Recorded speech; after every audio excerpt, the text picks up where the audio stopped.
What's up, everybody? Happy Tuesday. Hope all you're having a great day so far. It's a rainy day today. This is like the perfect Netflix and chill day. It really is. Let me ask y'all a question for everybody. I just want to ask this real quick. For everybody who got Netflix, is it just me or does it take you... is it just me or does it take you an hour or more to find something good to watch on Netflix? I just want to know that question. I want to know the answer to that question. I'm thinking it's just me. Because every time I go on that, I was on Netflix probably late last night, and it took me a minute to find something to watch. I was like, what do I watch? They got a nice selection, but my grief with Netflix is they need to stop canceling so many shows. I'm still mad that they canceled Degrassi Next Class. I'm heated. I was loving that show. And Fuller House is coming back for their last season. But anyway, enough of that. Getting into this episode of GH. I liked the scene with Laura and Chelsea the psychic. I liked it. Laura was not playing no games with that lady. She came in there straight lying. Because she tried to catch the lady. She tried to catch the psychic in a lie. So she asked her, could she reach her brother? I know some people are, because from what I've seen so far in the message boards, some people are saying that Laura does have brothers. Here's the thing, though. It's a little tricky. Yes, Laura technically does have brothers, but they're not her biological brothers, so I don't know if she really considers them her brothers. Blackie Parrish, who was her foster brother, I think a lot of y'all should know that, John Stamos, who actually played Jesse Kasopoulos on Full House, played Blackie Parrish. That was her foster brother. Rick Weber Jr. was her adoptive stepbrother, basically. Mike Weber was her other adoptive stepbrother. Even though none of them are dead, to my knowledge, I don't think any of them are. I don't think Rick Weber Jr. is dead. I know his father dead, but I don't think her adoptive brothers are dead. But anyway. Because some people might not think Laura has brothers. I don't know if she considers them her brother or not. But obviously Chelsea couldn't reach them. But she did reach Laura's sister, Amy Vining, who used to be a nurse at General Hospital. So for those who don't know, Amy Vining is not her biological sister. That's her illegal adoptive sister. And the reason I say illegal is because... who was it? Jason Vining, Barbara Vining. Those were the adoptive parents who illegally adopted Laura. So that adoption wasn't legal. So that's why I say that. But she does consider Amy to be her sister, though. So she did get in contact with Amy, and Amy had a message for her that she was happy that she finally found happiness in love with Kevin and stuff. So that right there cemented to Laura that maybe Chelsea is the real deal. Until Chelsea told her that her son was in danger. So, of course, Laura was assuming that she meant Lucky. So she got on the phone, and it took her a little second, but she finally got in contact with Lucky. And everything with him is good. He's happy, whatever. Listen.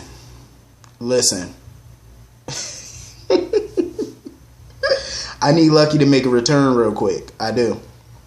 I heard Jacob Young, because Jacob Young is on recurring status at Bold and the Beautiful, so he's not under contract. And I heard Jacob Young might be willing to come back to GH. That's what I heard. He's willing to reprise the role of Lucky. Because I know Jonathan Jackson, I think a couple months ago, I read an interview where Jonathan Jackson said for right now, for the foreseeable future, he has no interest in coming back to GH on contract. I think he said that he's willing to come back in a recurring capacity, guest appearances. But he's not willing to come back under contract. So if he's not, I say, listen, recast. I'm just saying, because I think the Lucky character can do some good being back in Port Charles. Him and Chase could partner up at the PCPD. And I really want to see what would that mean for Elizabeth and Franco's marriage if Lucky were to come back. Would Elizabeth backslide? Or, you know what I'm saying? That's a question I want to know. I want to know the answer to that. I'm just saying. But it would be good to have Lucky back, though. But anyway, Lucky was good. So, of course, Laura thought that the psychic was a fraud.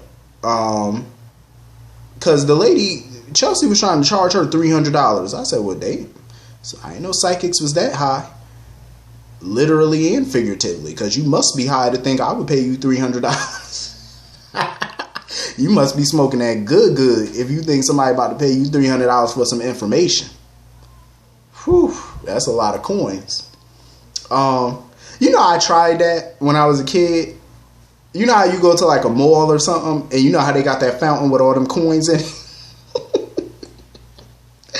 I remember I was sitting down near that fountain, and I was probably, 9-10 years old, and I was just looking at the coins in that fountain, envisioning myself putting my hand in taking some of those coins. Yeah, I swear I was a bad little kid. Yeah, I swear. Some days I was. I just really envisioned myself reaching in there and taking those coins. And I kept looking around, seeing if security was around. Don't tell me y'all ain't never had that thought. When you saw them quarters and stuff in there, you ain't never think about reaching your hand in. I bet you would now with this economy. God knows I thought about it. But now that we all adults and stuff, we go to prison now. As kids, we'd just get a slap on the wrist and a whooping later. But anyway, moving on from that. So yeah, she want $300. I'm like, that's steep. And Laura was like, oh, I wish you took credit cards and stuff like that. She was like, it's 2019. This heifer pulled out a whole credit card machine. I said, lady, I can't knock her hustle though. I cannot knock that lady hustle. She pulled that machine out quick, fast, and in a hurry. I don't blame her. You better get that money. So of course I had a feeling she wasn't talking about no Lucky. She was talking about her other son, Nicholas. See, this is what I'm talking about. And Tyler Christopher said that he is open to coming back. He did say that. If you go back and look at a recent interview he did, I think it was, what freaking website was I on? And I read that. I got to check it out again, but I know he said it. And he said he was interested. He said he wasn't closing the door on it. If everything is right, the contract is right, and they can hammer out a contract, Tyler Christopher is willing to come back. I'm just saying, because there's no way that they would be bringing Nicholas up so much lately. I mean, that man has been supposedly dead for 3 years now. And this is the most that they brought Nicholas up in those 3 years. So I've been knew from day one he wasn't dead. I don't believe that. And now I pretty much have it confirmed. That man ain't no dead. But when she said he was in danger, my guess is somebody probably holding him captive. That's probably how they're going to reintroduce him back to the show.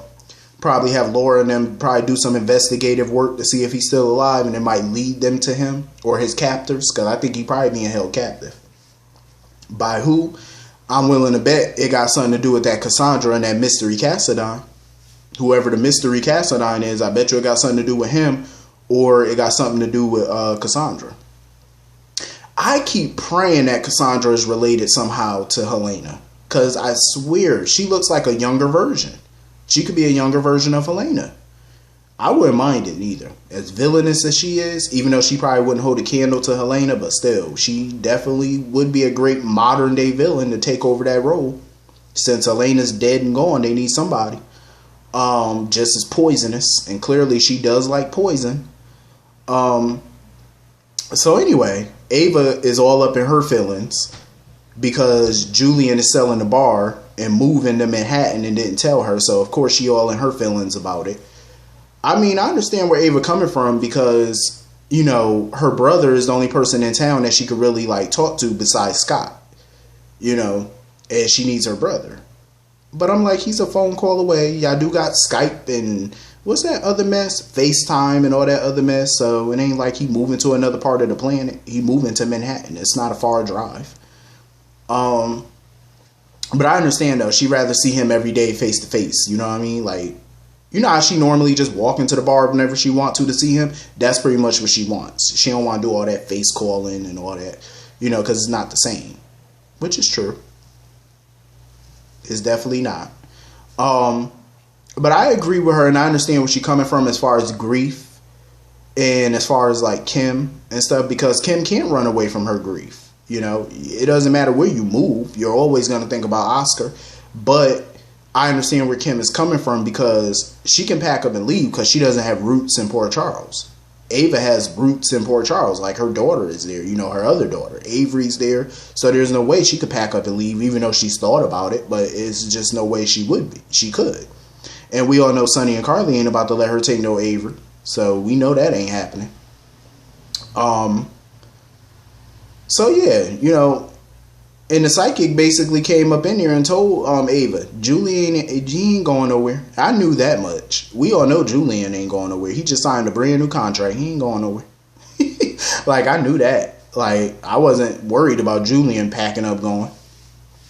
Kim, that's a whole nother story. I don't know whether she's staying or going. They haven't come out with no statement about her leaving yet, so that's still up in the air. Who knows? She might decide to stay. Ava need to drop this whole shenanigans with her trying to get in contact with Kiki, because Chelsea pretty much told her Kiki still doesn't want to talk to her at this present moment. She don't want to talk to her. I said exactly. She don't want to talk to you. So you might as well just leave that alone. So anyway, moving on from those shenanigans, the non-wedding. And I call it a non-wedding because we all know that Mike and Yvonne can't legally get married because she's already technically legally married. So I call it a non-wedding. The non-wedding was beautiful. I loved it. You know, seeing two older couples get married, even though they probably ain't going to remember it 5 minutes later. It was beautiful, though. That was a beautiful ceremony. They had rings and everything. What I want to know is, and this is for the fat boy and me, where's the wedding cake? You're supposed to have cake at these weddings. Where's the cake? So you mean Sonny and Carly could pop for a wedding ring, but they can't pop for a cake? Talk about rich people being cheap. I'm just saying, I want to see some cake. You know, I like to see food on this show. And all summer long, they have been giving me all type of food on this show, and I want to see more food. Fat boy rant over. So anyway, yeah, that wedding was beautiful. I enjoyed it. You know, it sucks that Mike didn't remember who Sonny was, and he just kept thinking he was the Reverend. But I like how Sonny and Carly just play. You know, I really do. I love how Sonny and Carly just set this whole thing up, and they got all dressed up to the nines, and you know, they really played along with it. You know what I mean? Like, that takes a lot of patience. Because I know some folks who would not go through this, especially for a wedding that's not even legal. Like, and they got all dressed and all, you know, that's probably why they didn't pop for the cake. Yeah, I'm still mad about this cake. Yes, I am, and I don't care. You can say whatever you want. I don't care. Because I know somebody in the comments going to tell me to shut up about that damn cake. And I'm telling you right now, I don't care. I want my cake. You know, I'm going to go get me some cake after I finish this video. I surely am. Anyway, now I'm in the mood for cake today. So anyway, rant is officially over. The wedding, like I said, was beautiful. The vows, they were beautiful. It was cool that Michael, Sonny, and Carly could be there with Sonny officiating. That was just, I love seeing older couples in love. Even though they got Alzheimer's and stuff, it's still beautiful. You know what I'm saying? See older people all lovey-dovey. Now, Sonny said, see, this is what I'm talking about. I was afraid this wedding was going to do this. It gave Sonny the most horrible idea I think I've ever heard. I wanted to gag. Sonny told Carly that the wedding gave him an idea that him and Carly should renew their wedding vows. Sonny, stop it. You and Carly have gotten married for enough of us. For more than enough of us. Y'all had enough weddings to last all of us a lifetime. And more so. I'm just saying, like, enough. No. What would this be? Their 6th wedding? Their 7th wedding? 1, 2, 3, 4, 5. The 2015 wedding, that was their 6th. I think that was their 6th wedding, wasn't it? So if they renew their vows, this would be wedding number 7. Yeah, this would be wedding number 7, I want to say. Correct me if I'm wrong, but I think this is wedding number 7 if they renew their vows. I'm going to move on from that. I don't even want to talk about... No. That's a no for me, dog. Sonny, Carly, y'all are already married. Y'all been back together now. Y'all been remarried now for 4 years, going on 5. So y'all don't need to be renewing y'all vows too soon for y'all. No. That's a nay for me. That's a nay. But if you must, I hope y'all have some good wedding cake if you do it. Yeah, I'm still bringing up the cake. I don't care. Anyway, cake. C-A-K-E. Cake. Anyway. What else happened? So, Stella finally found her long lost cousin. So apparently her cousin lived in London, England. And she wants to fly Stella out to visit her. And Stella got vacation time and stuff. Because you know how vacation time is. You know when you rack up a whole bunch of vacation and they tell you basically to use it or lose it. That's what my job did. I remember I went on vacation at my job for like 8 days. I had like a lovely 8-day vacation. It was so beautiful. Peaceful too. You know how you be on vacation for so long. Let me tell you something. When I was on vacation from work for 8 days, I forgot I even had a job. It felt like I was gone forever. Like, seriously.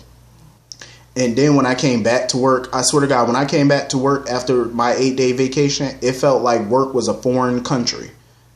It felt like I was just brand new. That's how it felt when I came back. It felt brand new. I was like, okay, where's this aisle? Where's this? I just forgot everything. Like, my mind was just drained from work. I forgot everything. I forgot my punch-in code. I forgot everything. Yeah, that 8 days felt like I was going for a month or more. I was like, oh, okay. I had to get back into the groove of everything, but I did pretty quick though. But anyway, so Stella, yeah, so she all giddy and happy about going because she said once she's done with her cousin, she was gonna take some more time and explore Europe and stuff like that, which I thought was cool. I like the idea of her going to London and Europe and all that. I like that, travel. Ain't nothing wrong with that. Do your thing.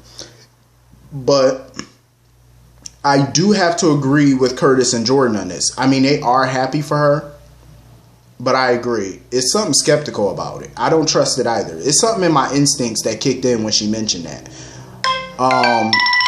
Because she did say that she wasn't going to be staying with her cousin. She was going to be staying at a hotel while she was there. But at least her cousin was paying for her trip, though. Which is cool. At least you're going on somebody else's dime. But I was like, I don't know. Because, see, I don't trust those Ancestry.com things. Them websites. I don't trust those. I don't, because sometimes, you gotta leave family where family at. Even if they long distance relative, you just gotta leave them where they at. Because some of them could be crazy. You don't know who these people are. And you talking about going out the country to go see, you talking about going across the pond to go see them? No. I wouldn't be going by myself. I wouldn't be going, I would be calling them up saying, could you book another ticket for me and somebody else? Like, I wouldn't feel comfortable going by myself. I mean, I understand why she all giddy and happy about it because she get to see the world, but I would be a little bit skeptical. That's just me. I'm just saying. So yeah. So I would have been the same way. But, Curtis also, he has his selfish reasons for not wanting her to go. Because she has been a part of his life for so long and stuff, and they're finally a family unit now that she's forgiven Jordan and they're cool. And, I get where Curtis is coming from, but I'm like, she's only going to be going a couple of weeks. She's coming back. You know what I mean? She's not moving. But correct me if I'm wrong, but I could have sworn I heard Stella say that she told her long lost relative that her daughter-in-law was the police commissioner. I don't know if anybody else caught that. Maybe they dropped that by accident. Because wouldn't she say niece-in-law? Because technically that's her niece-in-law, not her daughter-in-law. But I took it as also maybe she could have meant because Curtis and Thomas were like her kids. They're like sons to her. So maybe that's why she said daughter-in-law instead of niece-in-law. I don't know, but it just seemed a little out of place to me. It did. Because me, when I hear something, I just can't let it go. Because I feel like there's a reason she said that. I'm like, daughter-in-law. I was like, is it possible that maybe Thomas was her son? Or maybe that's why she was so angry about it. Or maybe Curtis is her son. Maybe both of them are her sons. You never know with this show. You never know. They could, listen, I remember when we all thought Johnny Zakara was Claudia's brother. And come to find out that was her son. That threw me for a whole loop. I want to fall out. I said, don't do that. But it would explain a lot. It definitely would. But I was like, I'm not gonna. She kind of threw me off when she said my daughter-in-law. I said, I did how they did on Scooby Doo when Scooby and them be like, I was like, okay. I don't know. Let's see where y'all going with that. I want to see if they're gonna pick that up. Never know. So anyway, listen, Jax is a stand-up guy to an extent. I mean, we all know Jax ain't perfect. But I do respect the fact that he chose not to use Nina's pain for his gain. You know what I mean? Because that's exactly what Hayden wanted to do. Because Nina mentioned how her and Valentine were going to be staying at the hospital while Sasha was there. So that means they're not going to be at Windermere. Hayden thought that would be a good idea to go there and snoop. But Jax was like, no. He was like, because, you know, he knows what it's like to have a child in the hospital. Because remember, Jocelyn had cancer and stuff when she was little. And Jax spent a lot of time at that hospital. So he knows how it is to be a parent and pacing the floors and bouncing off the walls trying to figure out if your kid is going to be okay. You know, so he doesn't want to take advantage of that. And I respect him for it. But Hayden didn't care. Hayden said, look, we going to that hospital. No, she was like, we're going to Windermere. So she decided to do this on her own. So since Jax don't want to come, she gonna go. So she called up an old contact. She was like, I need you to charter me a boat or whatever so you can get me in the Windermere on Spoon Island undetected. Like, this is why I love me some Hayden. Because you can always count on Hayden to start some drama and to just be messy. That's why I love her. Because as much as people don't like her, I like her because she messy. Even though she trifling for what she doing, but she still, you know, she brings the drama. I like anybody who can bring some good drama in this show. And she's definitely bringing it. Because whenever you want to do good, you can always trust a specific person to do bad. And I love it. That's why I made mention earlier to J.R. Ewing. Because, see, Bobby was a good guy. But you can always count on J.R. to do bad. And that's what made me love the character of J.R. Ewing. From tip to tail. So anyway. Michael had brought up Sandy or whatever. Because he was talking about all the people that was at the resort and stuff. And there's one person that they can't find. And that's Sandy. Sandy, what did he say her last name was? Lane. I'm glad he brought that up. But I wish that, you know, he would have described her a little bit. So that way Finn could take out his phone and show him a picture. It's kind of crazy though watching Nina fawn all over Sasha and stuff like that. Because as much as Nina annoys me to my core a lot of times, I kind of feel bad when the other shoe was gonna drop and she finds out Valentine was lying, Sasha was lying, and Sasha not her daughter. It's gonna be sad, but it's gonna be funny at the same time because all the junk that Nina has pulled with Willow, I can't wait for her to get her little payback. You know what I mean? Like, that's gonna be hilarious. I can't wait for the fallout of that. That's gonna be juicy right there. I hope we ain't gotta wait all the way to the September wedding for that though. We only got a couple more weeks. It depends on which part of September they're doing it. Like the beginning, the middle, the end of September. Hopefully it's towards the beginning. Hopefully. We ain't gotta wait that long. Hopefully not. So anyway, moving on from that.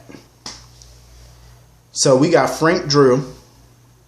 I guess that's what some people are calling him. Frank Drew, Drew 2.0. He even had the facial expressions that Jason and Drew do. You know, that stone cold stare that they do. Like, Franco did the same thing.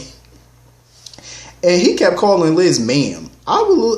Listen, Liz is better than most people. Because, I mean, he's sitting here calling his wife ma'am. And I was like, Frank Drew 2.0. Stop calling that woman ma'am. That's your wife. 6 months of marriage and you sitting there calling that lady ma'am. I said, okay. He said, excuse me, ma'am, but you have to move out of my way. Those scenes was hilarious. I felt bad for Liz, but that was some funny stuff. And then Drew and all them coming in there and they had to sedate him and stuff. He was like, why do y'all keep calling me Franco? He said, my name is Andrew Kane. He said, I'm not Franco Baldwin. So then they had to explain some stuff to him and they showed him the mirror of what he looked like. And he was looking at himself like, what? This whole thing was hilarious. I'm loving it because Franco, you know, Roger Howard definitely knows how to play these types of characters. Like, he definitely puts his own spin on it, and I love it. This is going to be pretty interesting, though. Him running around acting like he Drew, because he's not going to believe nothing that they tell him. They're telling him 1,000,000 times over that you are not Drew. You are Franco. Even Kevin told him, like, just keep hitting him with the facts. You know what I mean? Until he accepts it. Because I don't think Kevin is going to be too much help for him. Because Kevin never dealt with anything like this as far as, like, memory mapping and stuff. He's never dealt with that before. Like, how to get somebody to remember who they are. I don't think he know how to bring them back. So it's going to be tough. I just feel bad for Liz, though. Like, she's going to have to go through this for quite some time. Because who knows how long this is going to last. It might last a couple weeks. I don't know. But it's going to be a hot mess. And I'm kind of here for it. I was skeptical at first, but after seeing this, I'm like, yeah, I might be on board for this. I kind of like this because it's gonna be funny. I cannot wait to see Kim's reaction when Franco comes up to her acting like he's Drew. Oh my God, I cannot wait for his reaction to it. But the sad part too is that while he thinks he's Drew, Kim is gonna have to tell him about Oscar and the death, and that's gonna be probably the saddest scene. Like, to relive all that thinking that you're back in 2012, like, that's going to be hard. But I'm looking forward to it, though. Honestly, as far as, like, Jax and Nina go, I really don't know how I feel about them becoming a potential couple, because you could definitely tell, like, Jax is into Nina, and Nina's obviously into Jax. I mean, she's trying to stay true to Valentine, but I think once the truth comes out, Nina's going to lash out. She's probably going to go to Jax. They probably going to sleep together. It's going to be a whole mess. Like, I just got that feeling, like, because you know how soaps do. You know, when your lover, your fiance, or your husband or wife lie to you, you go sleep with the person that you really been wanting to sleep with, but you've been trying to stay true. Like, this is going to give her the perfect excuse to go be with Jax. The perfect excuse. But anyway, hit the comment section. Let me know what y'all thought about today's episode. I will see y'all all later. Peace.